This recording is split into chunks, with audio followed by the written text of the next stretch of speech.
अक्सर हम लोग देखते हैं कि पुलिस वाले हमसे रिश्वत लेते हैं, ये सब लेते हैं, हमसे पूछताछ करते हैं, लेकिन उससे पहले चेक करना चाहिए कि वो असल में पुलिस वाला है कि नहीं है। तो क्या हुआ, जब एक डमी पुलिस वाले एक एडवोकेट के साथ भिड़ गए, तो एक एडवोकेट ने उसका क्लास ले लिया। जब एडवोकेट ने उससे पूछा तो असल में वो पुलिस वाला ही नहीं था, लेकिन लुक ऐसे पुलिस वाले के जैसा मेंटेन करता था। और बाद में पता चला कि वो एक गौरक्षक है। तो गौरक्षक होने की वजह से वो लकड़ी रखता है, लेकिन लकड़ी रखने के लिए भी पुलिस स्टेशन से परमिशन लेनी पड़ती है। फिर क्या हुआ कि पुलिस वाले की गाड़ी बुलाई, तो क्या हुआ देखिए इस वीडियो में। કે રૂટીન અહીંયા સુપરવિઝન કરવાનું પ્લસ અહીંયા કોઈ હોય તો એની પાસેથી તોડપાણી કરવાનું આ કામ આ ભાઈનું હોઈ શકે. હા, મારો ફોનમાં બેટરી ડેડ થઈ ગઈ એટલે આ ભાઈ છે. અમારી ગાડી પહેલાં સામેની સાઈડ ઊભી હતી. સામેની સાઈડ ઊભી હતી એટલે આ ભાઈ આ ગાડી લઈને આવ્યા. 4 વાર એઝ એન કેમ પોલીસ સુપરવિઝનમાં નીકળે એ રીતે આ ભાઈ ગાડી સામે 4 વાર આમ જોઈને કે ભાઈ ગાડીમાં શું ચાલે છે આ ભાઈએ, રાઈટ. પછી આ ભાઈ ગાડી લઈને આગળ ગયા એટલે મને થોડું ડાઉટફુલ લાગ્યું કે આ ભાઈ પોલીસમાં હોઈ શકે નહીં. એટલે મેં ગાડી આગળથી યુટર્ન મારી. આ ભાઈ અહીંયા ઊભા રહ્યા હતા આ ભાઈ, એટલે મેં અહીંયા ગાડી ઊભી રાખી. એટલે આ ભાઈ પાછા અહીંયા આવ્યા મારી ગાડી. હું પાછળની સીટે બેઠો હતો, એ ભાઈને ખબર નથી હું ગાડીમાં હતો. એટલે આ ભાઈ પાસે જઈ અને વાત કરે છે. એટલે એમને એવું કીધું કે હું PCR 65માંથી હતી, બરાબર. આપણી પાસે રેકોર્ડિંગ છે, બરાબર.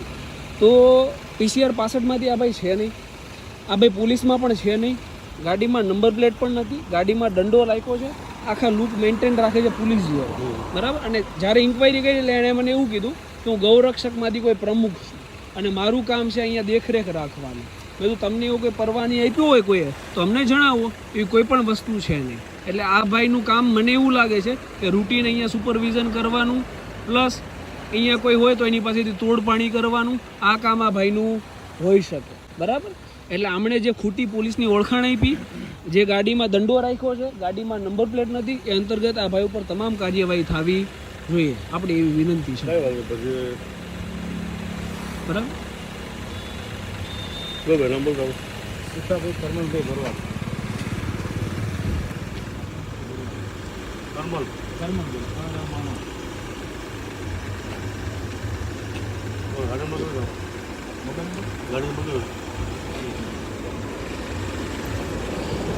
ગાડી એવી રાખે છે કે ગાડીના નંબર પ્લેટ એમને ખુદને ખબર નથી.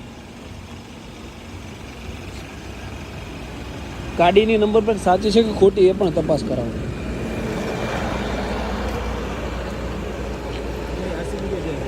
આરસી બુક છે ને? હા, તો આરસી બુક જ આપો ને એટલે ડાયરેક્ટ લખી લેવાય.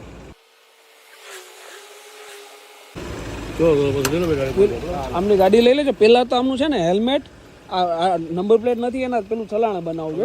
હા, બસ બસ. અને બાકી પછી બાકી બધું હું આવું, બરાબર. ચલો લઈ લો.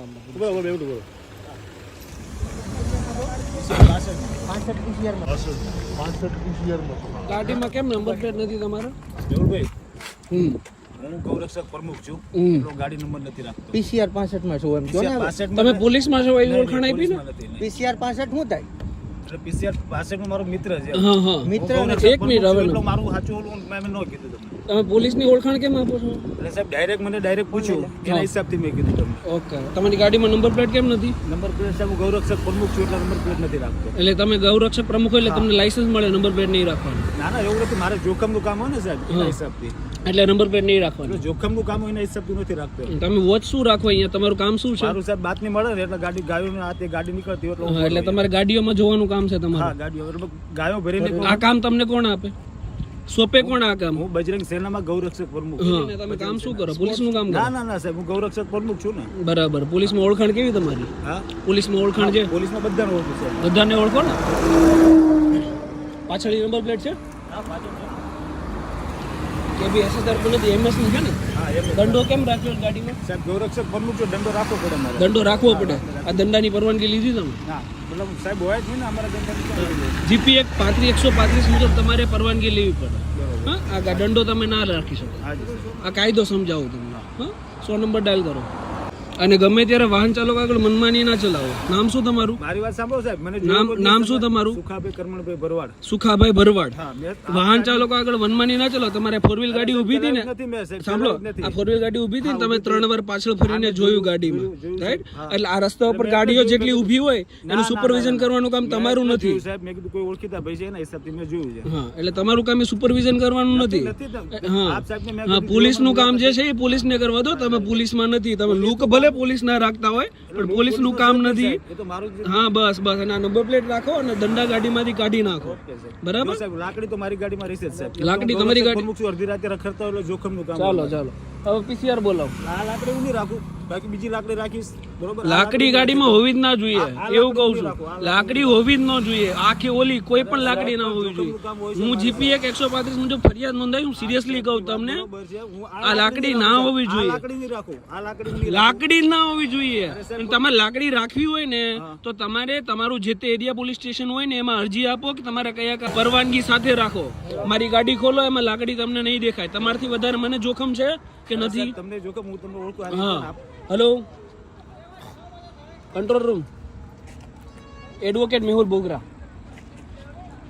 એડવોકેટ મેહુલ બોગરા બોલું. હું અત્યારે આઉટર રિંગ રોડ પર છું અને અહીંયા એક ભાઈ છે જે નંબર પ્લેટ વગરની એમની પાસે ગાડી છે અને ગાડીમાં દંડો રાખેલો છે. હા હા, કડોદરા, એટલે સારોલી પોલીસ સ્ટેશન લાગશે. મારી સાહેબ જરૂર છે, હું તમને કહું. હું તમને પહેલા કહ્યું, મારે 20 રૂમો છે સાહેબ, આ બધી મારે જરૂર નથી, બરોબર? હા, મારી જે દ્રષ્ટિ છે ને એ બહુ દૂરદ્રષ્ટિ છે. આપ સાહેબ તમે મને ના શીખવાડો. સાહેબના વિડીયો મેં જોયા છે, હું આપ સાહેબને સારી રીતે ઓળખું હું છું. બધાને બહુ સારી રીતે માપી લો, બધાને બહુ સારી રીતે ઓળખી લો. સાહેબ આ ભૂલ છે, તમે થોડી ઘણી વાતચીત થઈ છે, લાઈફ ટાઈમ નહીં થઈ જાય, એટલા માટે મને હેરાન ના કરો. હેરાન કરવાની વાત નથી. આ જે પ્રોસેસ તમે કરી ને કે પ્રોસેસ ખોટી કરી છે, કે પ્રોસેસ તમારાથી ના થવી જોઈએ ક્યારે, સમજાણું કે નહીં? હવે તો પીસી અંબાબા